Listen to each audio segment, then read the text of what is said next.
Bonjour, j'espère que vous allez bien. Moi, ça va plus ou moins. Je suis venue aujourd'hui avec une nouvelle histoire. Bon, elle sera probablement effrayante pour certains, pour d'autres, je sais pas. Le truc, en fait, c'est quoi?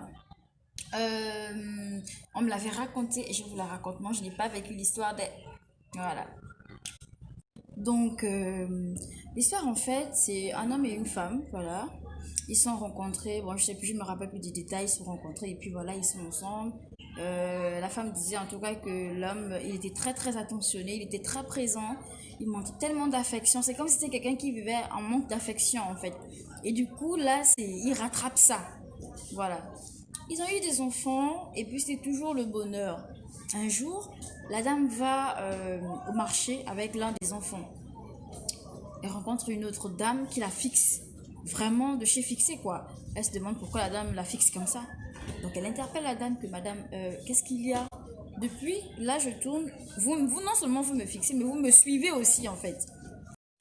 La dame lui dit, ah en fait excusez-moi. Dieu merci, vous m'avez approché parce que j'envisageais le faire. C'est juste que votre enfant ressemble exactement à quelqu'un que j'ai connu il y a des années. La ressemblance est trop frappante en fait. La dame lui dit, ah, ok, et ce quelqu'un-là, c'est qui? Elle dit, ah, c'est mon frère en fait, mais il est décédé il y a des années. Sauf que quand il est décédé, il n'avait pas d'enfant.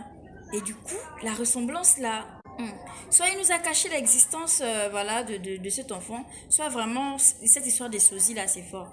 La dame on rigole, que ah, peut-être. Bon, mais je lui donnerai quand même l'identité de mon mari. Parce que depuis que je suis avec lui, jamais, au grand jamais, je n'ai rencontré les membres de sa famille.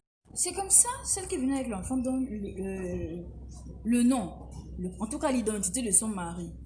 La dame qui suivait là, elle a commencé à transpirer. Elle dit, attendez, vous dites quoi? Votre mari c'était... Elle dit, oui. La dame n'en revient pas, elle dit, jamais. Comment ça, jamais? Elle dit, votre mari que vous dites là, c'est mon frère qui est décédé il y a des années. Celle qui avait l'enfant là, elle a failli devenir folle. Comment ça? Vous pouvez me dire ça, un homme avec qui j'ai eu beaucoup d'enfants? Ça fait très longtemps qu'on est ensemble. Et vous me dites qu'il est décédé? Jamais. La dame qui lui a dit ça, elle dit, maman, je ne suis pas folle. Bon, l'histoire, elle est assez longue, mais je vais aller brièvement. Elles se sont donné rendez-vous afin de rencontrer l'homme en question. Sauf que quand elles repartent, la dame qui avait l'enfant et puis sa belle-sœur en griffe, l'homme n'est plus là. L'homme n'est plus là. Elle a cherché, demandé. Il a disparu. On ne sait pas si c'est volatilisé. La dame lui dit que moi, je ne vais pas te mentir. Hein. On va aller regarder. On peut aller regarder sa tombe. Et effectivement, quand on allait regarder la tombe, les photos et tout. Non, mais les parents ont pleuré. Donc, je ne sais pas si la respiration des gens d'abord, jusqu'à ce que la veillée soit terminée. Après, ils viennent réveiller le corps et utiliser le corps là pour aller travailler. Et quand certains d'entre eux arrivent à s'enfuir, bah, ils se font une nouvelle vie parce que tu vas aller te présenter aux gens qui t'ont enterré. Comment tu leur diras quoi? Qui te croira en fait? Donc c'est un peu l'histoire que je voulais raconter. Aujourd'hui, on me l'avait raconté par quelque chose qui a réellement existé. Ça se passe dans mon village même en fait. Parce que c'est mon papy qui me l'avait raconté et je pense pas qu'il a eu à me mentir en fait. Et la dame, il m'a dit qu'il connaissait très bien la dame qui a vécu ça. Une histoire de ouf, je vous assure. Elle a gardé les enfants. Les enfants sont bien chers, machin, humains.